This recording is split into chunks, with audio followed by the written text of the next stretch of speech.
Eu não imaginava que isso fosse acontecer comigo. Meu depoimento pessoal disso é tudo muito estranho pra mim, porque eu sempre fui uma figura dos bastidores. Fui depois, comecei a ficar mais conhecido pelas lives. Até o meio do ano passado, eu não produzia conteúdos pro Instagram. Havia uma piada interna que meus rios, de acordo com o Guto, eram rios vovozão. Que eu parecia um vovô que pegava o celular e ficava, olha, só que absurdo isso aqui. E aí falaram, seja o candidato. É, pra ser eu, tem certeza? Vamos. E não é que eu duvidava. Eu falei, bom, estou olhando as opções aqui e eu sou superior a todas elas.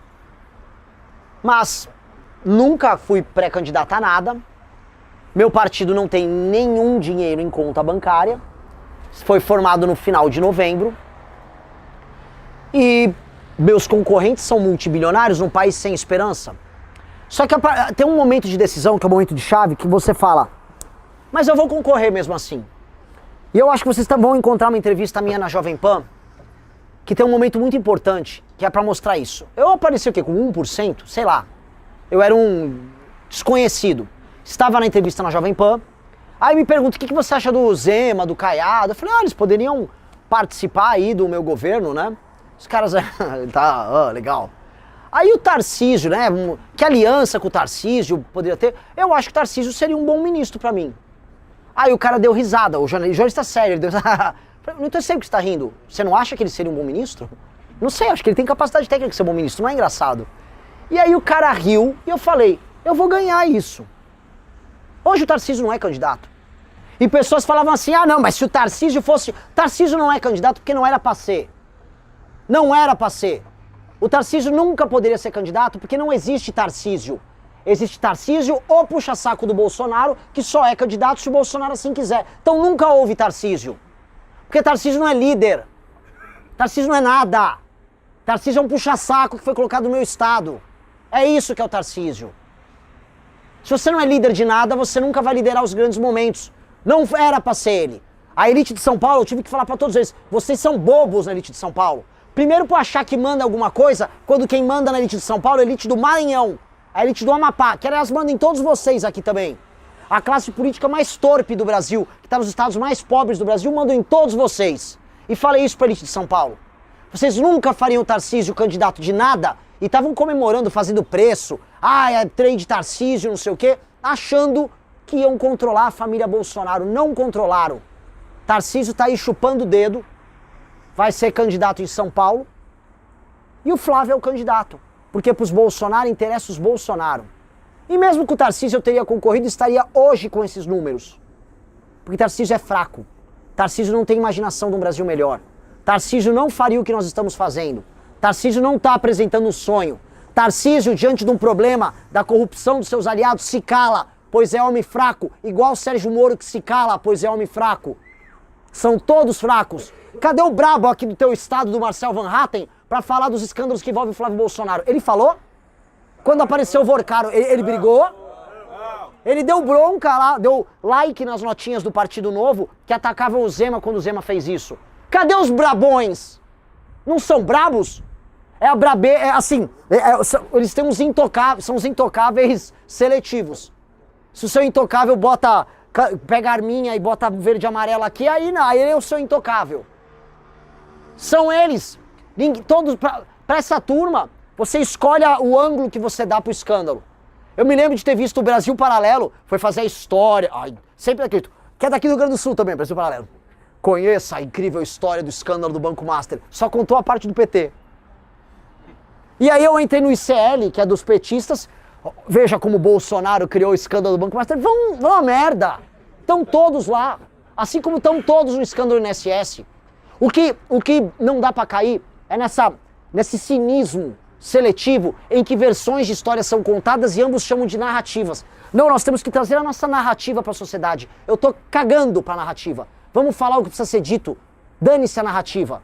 São todos ladrões. Objetivamente falando, são todos ladrões. Vai ter que tirar. Ambos estão nesses mesmos escândalos. Não dá pra ter eles por lá.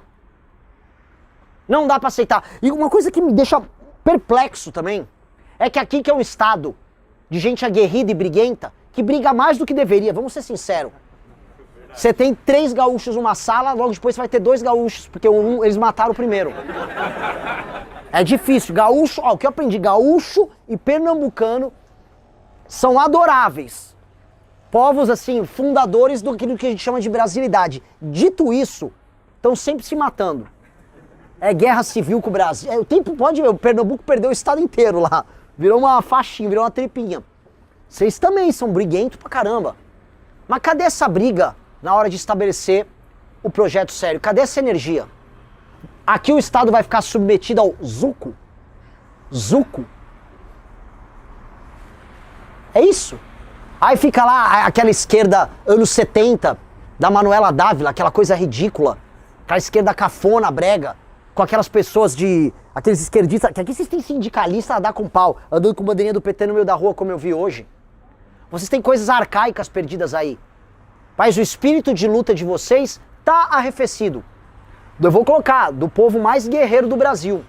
Vocês são o povo com a vocação expansionista mais óbvia. Um dia acho que foi o meu, os paulistas, com os bandeirantes. Até porque vai dar briga aqui, né? Mas no fundo vocês são filhos dos bandeirantes.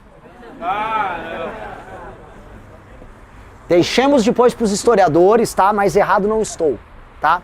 Mas, dito isso, as fronteiras brasileiras se expandiram, não fronteiras políticas, mas as fronteiras agrícolas, através dos gaúchos. Eu tive no Maranhão com gaúchos. Eu tive na Bahia com gaúchos. CTGs espalhados por todo o país. O que a gente chama de agro é um fenômeno de gaúcho. Eu posso falar a expansão gaúcha pelo Brasil. São gaúchos que prosperam em todos os lugares. E eu falei ontem no congresso que os gaúchos prosperam mais fora do Rio Grande do que aqui. Olha que ironia. No regime político dos gaúchos, trabalhar e empreender é crime. Agora, quando eles vão nos outros estados, eles conseguem trabalhar, empreender e criar receita e riqueza para os outros. Rondônia é uma filial gaúcha. A região de Balsas, no Maranhão, são gaúchos. Boa parte do tal do Matopiba são gaúchos. Goiás, Mato Grosso, gaúchos. Então, esse espírito de vocês precisa ser evocado. Porque o que eu estou fazendo aqui não é um chamado para uma eleição, é uma convocação para uma guerra. É a guerra da nossa geração. As pessoas não estão tendo ideia do quão perdido está o país de vocês. E nós estamos fazendo esse chamado e a imprensa ainda não começou a perceber de vez. Sabe que a imprensa não entendeu? Que, primeiro de tudo, todos tentaram criar, né, a terceira via. Eu odeio esse nome. Nós somos a única via. Não existe terceira via. Nós somos a única via. Porque o resto é precipício. Então fomos nós a criar isso. A palavra bolsopetismo fomos nós que criamos. Nós, nas nossas lives. Nós criamos a ideia do nem Lula nem Bolsonaro. Vendíamos camiseta em 2021 e 2022 com isso. Nós falamos, é possível ter um caminho. E o sistema, o centro, a imprensa, Simone Tebet, Soraya Tronic. Ambas viraram base do governo Lula. Viramos quando o Lula vira presidente e começamos a mostrar o nosso caminho. E mais pessoas seguiram a gente. Em 2023, no final do ano, quando houve o cruzeiro do idiota do Neymar, começamos a escrever o livro amarelo. E eu lá. E no livro amarelo, quem leu aqui o primeiro fascículo do livro amarelo? Esse aqui. Quem leu sabe, aquele foi escrito por mim, tem muito meu estilo de escrita. E eu comento o Brasil através do cruzeiro do Neymar. Porque o cruzeiro do Neymar tinha todos os vícios do Brasil lá. Bet, falta de educação, exposição de corpos femininos como se mulheres fossem animais para reprodução, crime organizado, drogas, falta de confiança, fingição, má cultura. A gente mostrava pelo cruzeiro do Neymar como o nosso país deu errado. E era na mesma semana que os Estados Unidos com Elon Musk estava preparando, né, a nave, a Starship, para ir para Marte, que eles irão. A gente estava no mar, aqui embaixo, com o cruzeiro com as nossas celebridades. É um momento de cada país. E a gente tem que ir lá e falar, deu errado. E ali comecei a falar do Oruan, porque o nível de bizarrice que o nosso país se encontra, ali no começo de 24, talvez alguns de vocês aqui ouviam o Oruan e falavam, ah, legal, ele é diferente. As pessoas estavam ouvindo o filho do Marcinho VP liderar as paradas de sucesso no Spotify, ele tocar em grandes festivais lá em São Paulo, e as pessoas falarem que isso é normal, que é liberdade de expressão.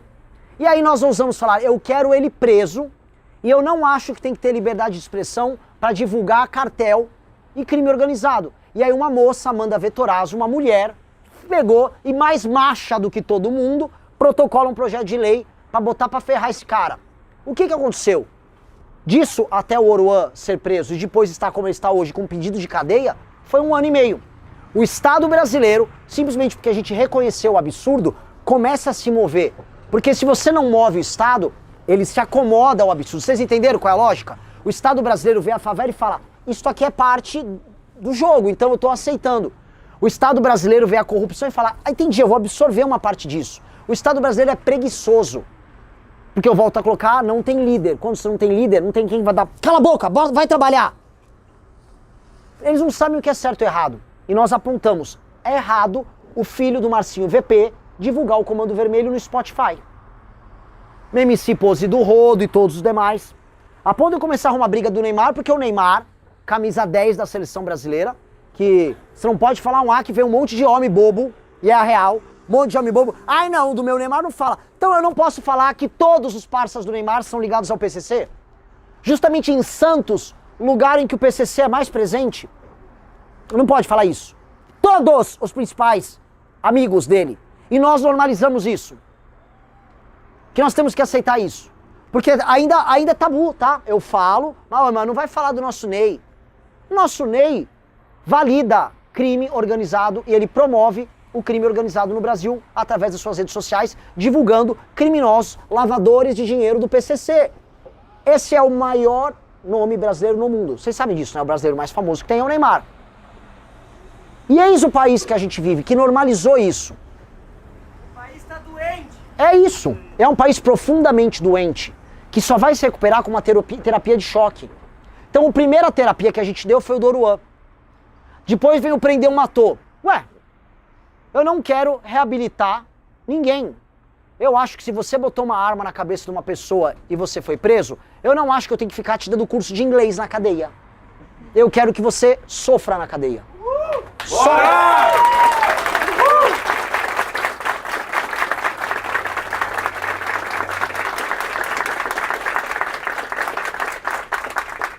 Eu quero que ele sofra. Não vou torturar ele. Vai comer e vai ficar preso numa cela e nada vai acontecer na vida dele. Por anos, talvez décadas. E aí ele repensa. E se ele sair imaginando que ele vai ser formado na Universidade do Crime? Primeiro que não vai ter mais Universidade do Crime porque a facção que pode pegar ele dentro do presídio vai ser morta.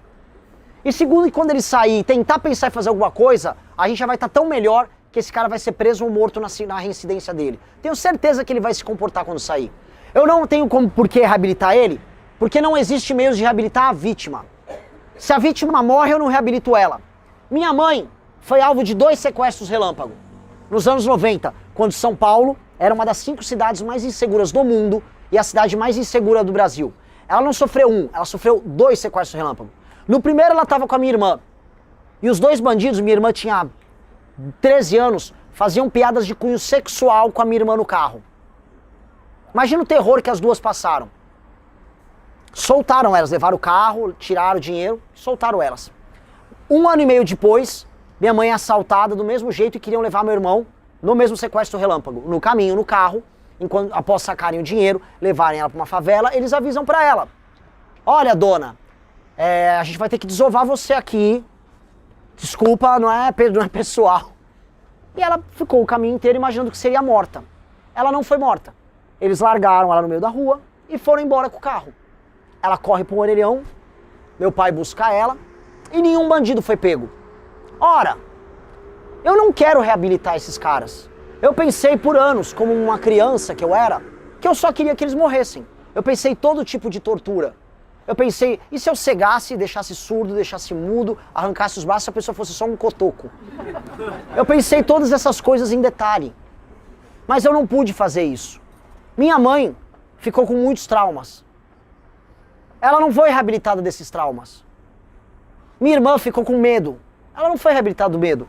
Por que eu vou reabilitar esses caras? Por que a gente precisa se preocupar com a desigualdade social que levou esses homens a fazer isso? Eu não estou preocupado com eles. Eu estou preocupado com a desigualdade social da maioria da favela que não se torna ladrão. Eu estou preocupado com a deles, que é o trabalhador que decidiu não ser bandido. Agora, quando o bandido Eu quero que ele morra. Ou que ele fique preso. Eu não quero nada além disso. Eu não quero complicar, galera. Eu não quero levar um terapeuta pra cadeia. Eu não quero levar um poliglota. Eu não quero ensinar a fazer malabarismo na cadeia. Não! Não vai ter aula de programação na cadeia. Vai ter uma cadeia. Vai ter portas e paredes. E um bandejão. Pronto. Não é libertador falar isso? É libertador. Porque a...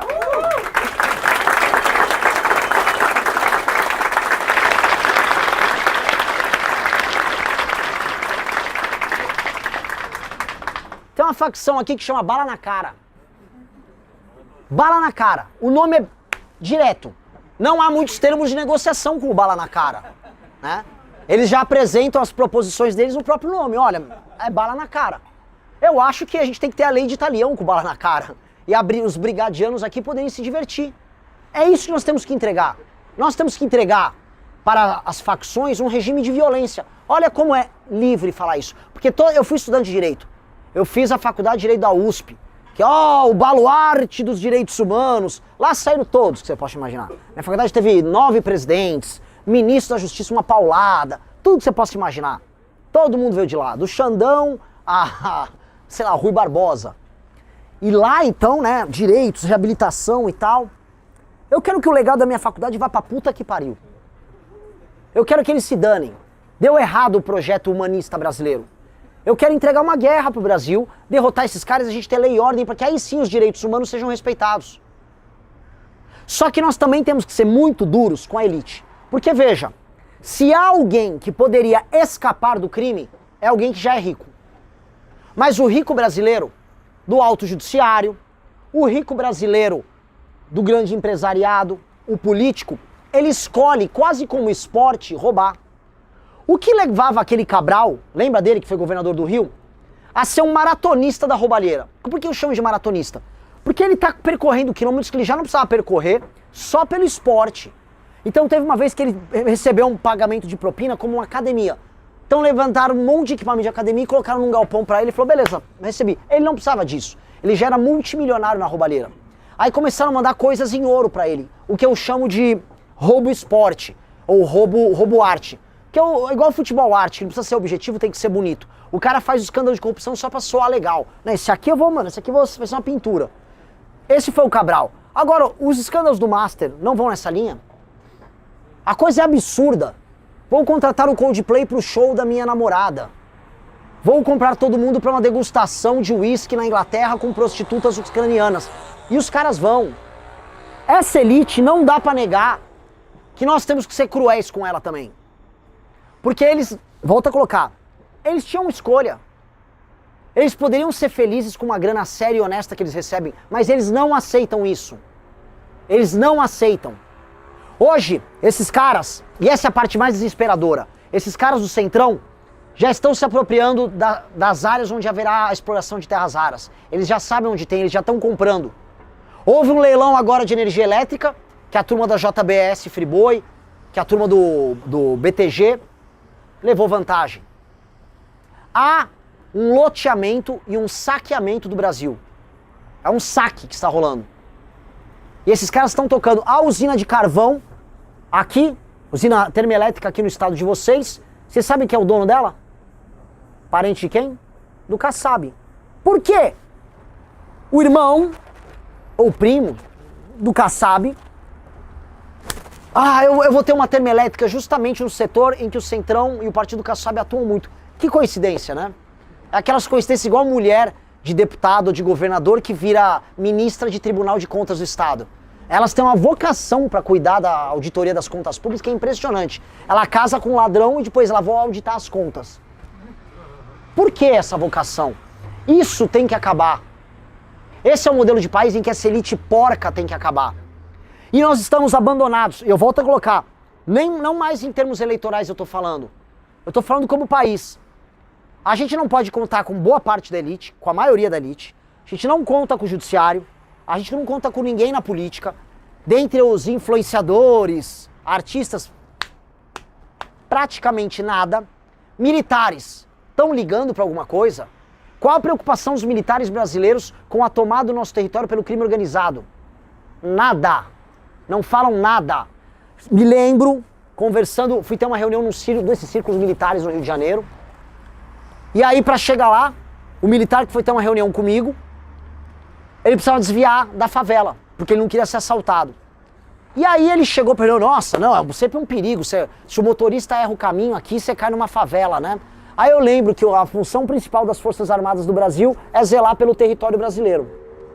E curioso, né? Mas o salário cai em dia. Ou o super salário cai em dia. A super aposentadoria cai em dia. A aposentadoria antes do tempo cai em dia. Eu não consigo achar isso certo. Ser militar é vocação. Eu vejo a vocação dos policiais, que esses estão botando a cara a tapa e estão arriscando a própria vida enfrentando os bandidos por aí. Eu voltei de outro rio, não do norte, nem agora do sul que eu tô. Eu voltei do Rio de Janeiro, em que não há mais governo estadual, que não há apoio nenhum às polícias na guerra que elas fazem contra o crime organizado, e eles estão lutando meio que assim, como, cara, só restou pra gente lutar porque não tem mais o que fazer. Quando você não tem mais comando, quando você não tem mais nada, esses caras são apenas os últimos heróis da resistência deles. E o Brasil tá virando o país disso, em que quem presta tá meio que assim, cara, eu nem sei mais porque eu tô lutando. Pois bem, nós somos a montagem dessa última resistência. Nós estamos com aqueles policiais do Rio que eu descrevi agora. Nós estamos com aquele empresário que está atrasando a folha de pagamento, mas está ralando para não fechar a empresa dele. Nós somos o estudante da escola pública que quer entrar no vestibular sem cota, porque ele quer ser uma pessoa decente e que não ouve funk, e que eventualmente perdeu a namorada ou nem teve coragem de falar com ela na escola, porque ela estava dando para um vagabundo traficante. Nós somos a menina que é assediada indo para a escola, mas que continua estudando e tendo a vontade de ser uma pessoa séria na vida. Nós somos essas pessoas. E nós vamos não apenas representar elas, nós vamos vingar elas. O que é muito diferente de representar. Porque vingar significa que a visão de mundo delas vai se impor sobre a visão de mundo dos demais. Esse é o nosso projeto. Não sejamos bonzinhos. Sejamos justos, porque quem paga a banda, que são essas pessoas, escolhe a música. E a música será nossa.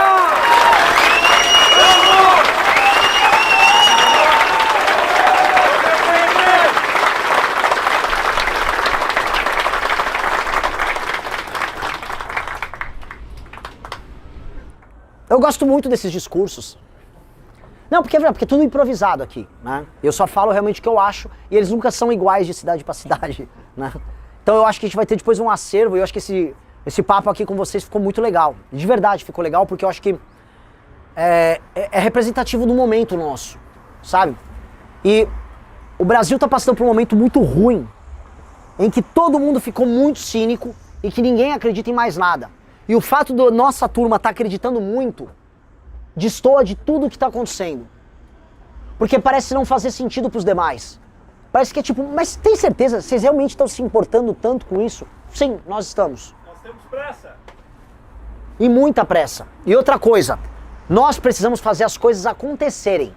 É muito diferente quando o Bolsonaro chega ao poder em 2018, ele ganha a eleição e o pessoal fala assim, chegou a nova era! Acabou a bandalheira! Eram só palavras ao vento. A vagabundagem não vai aguentar. Reparou?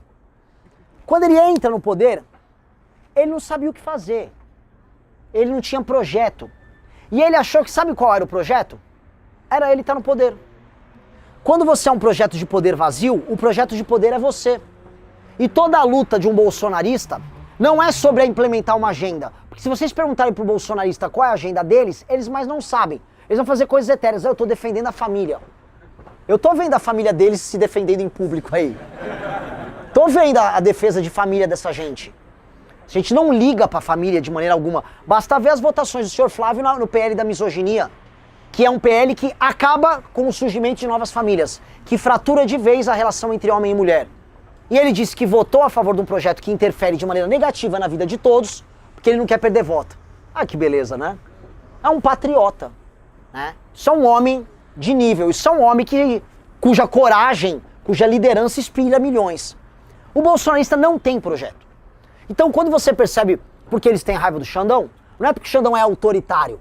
Se o Xandão fosse autoritário comigo ou com o PT, tava legal pro bolsonarista.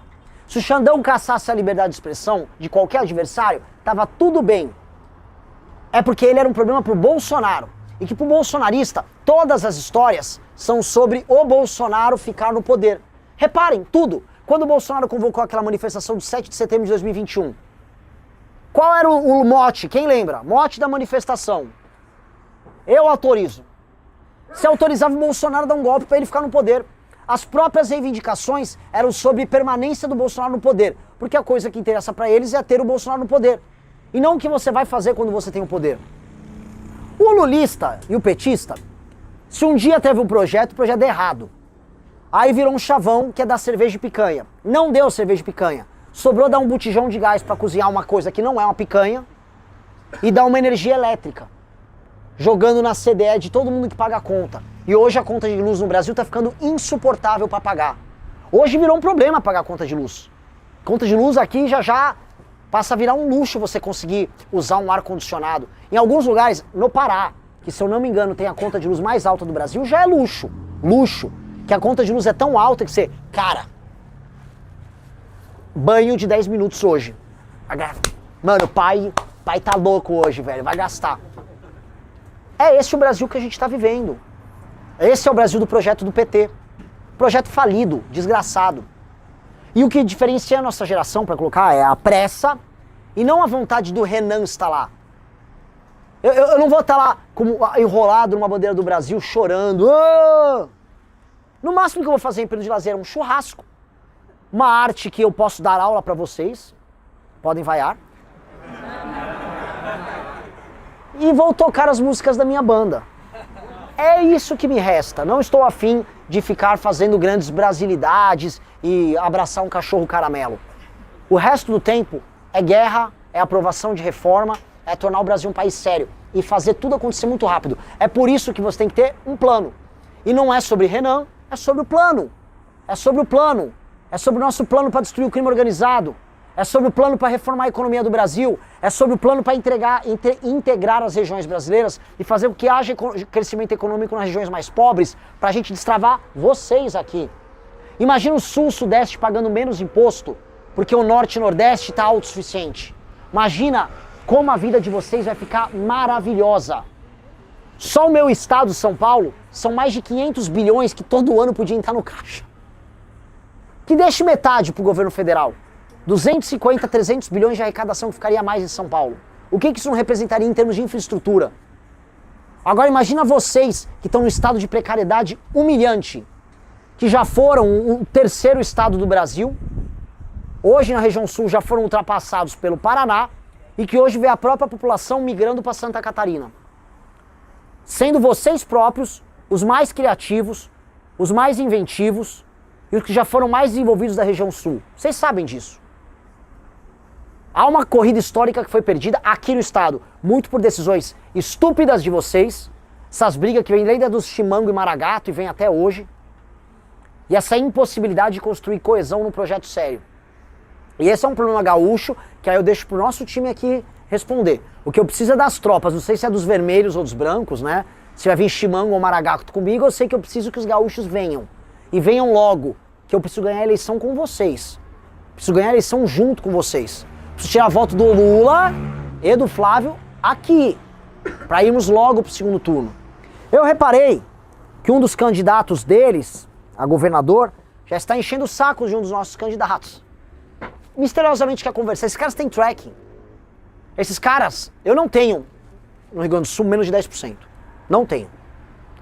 Então esses caras sabem que, no mínimo, no estado que nós estamos hoje, eu já decido aqui, eventualmente, uma eleição. O Evandro decide uma eleição, no tamanho de hoje. E como é que eles conversam com a gente? Eles tentaram nos prender. Eles nos chamavam de comunistas. Agora, nós vamos ser a chave para a vitória deles? Eles não entenderam que nós não vamos ser chave de nada deles. Talvez chave de cadeia. Mas nós não seremos chave para a vitória. Eu não quero negociar com ninguém do PL. O recado que fique gravado aqui. Eu não quero conversa com eles. Nós seremos implacáveis com eles. Porque eles são os usurpadores. O usurpador é pior do que o inimigo. Porque o Judas é pior do que o próprio capeta.